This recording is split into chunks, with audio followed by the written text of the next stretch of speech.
ఎవరు ఆర్గనైజ్ చేశారు, ఎవరు పార్టిసిపేట్ చేశారు, దానిలో ఏమైనటువంటి వెనక ఎవరు ఉన్నారనే దాని మీద అంతర్గతంగా ఎంక్వైరీ జరుగుతూ ఉంది. డీటెయిల్స్ అన్ని వచ్చిన తర్వాత లీగల్ యాక్షన్ తీసుకుంటాం. సార్ ప్రభుత్వం మనకి డ్రోన్లు ఇచ్చింది కదా సార్, ఎందుకు ఎగరలేదు అసలు? డ్రోన్ మా దగ్గర 2 పోలీస్ స్టేషన్లు కలిపి ఒక డ్రోన్ ఉందండి. ఆ డ్రోన్ పనిచేస్తా ఉంది వేరే చోట. ఆ రోజు మైపాడు బీచ్ లో ఈ హాలిడేస్ అయినందువల్ల ఎక్కువ మంది మనుషులు ఉంటారు. అందులో ఏంటంటే ఆ రోజు 11-10:30 ఆ టైంలోనే అల్లూరు ఏరియాలో ఒక 4 పిల్లలు డ్రౌనింగ్ అయ్యారనేటువంటి ఇన్ఫర్మేషన్ వచ్చింది. ఒక మనిషి ఆల్రెడీ చనిపోయారు, మిగతా వాళ్ళు ఆచూకీ తెలియట్లేదు. దాంతో తీర ప్రాంతంలో ఉండేటువంటి పోలీస్ స్టేషన్ల సిబ్బందిని అందరినీ కూడా అప్రమత్తం చేయడం జరిగింది. ఉన్నతాధికారులు మీరు కొంచెం కేర్ఫుల్ గా ఉండండి. ఆ ఏరియాలో ఎక్కువ కాన్సన్ట్రేట్ చేయడం జరిగింది ఆ టైంలో. సార్ ఇప్పుడు కోడి పందాలు జరిగేటప్పుడు మనకి తెలియదంటారా? ఎందుకంటే మన కోడి పందాలు ఇప్పుడు 40,000 మంది మన రోడ్డు మీద వెహికల్ వెళ్ళాయి. ఇన్ని కోళ్ళు బల్లులు పబ్లిక్ గానే తీసుకెళ్తున్నారు, మనం చూడలేదంటారా?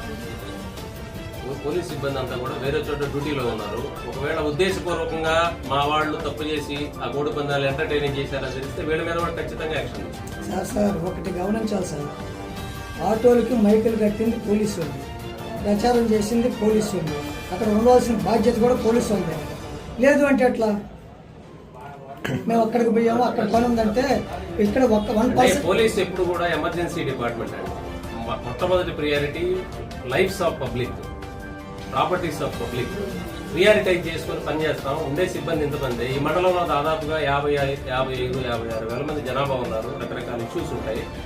ఇష్యూస్ లో మాది సమస్య కాదా వాళ్ళదే సమస్య అని బాధితులు కనిపించొచ్చాము, కానీ మేము ప్రియారిటైజ్ చేసుకుంటాం.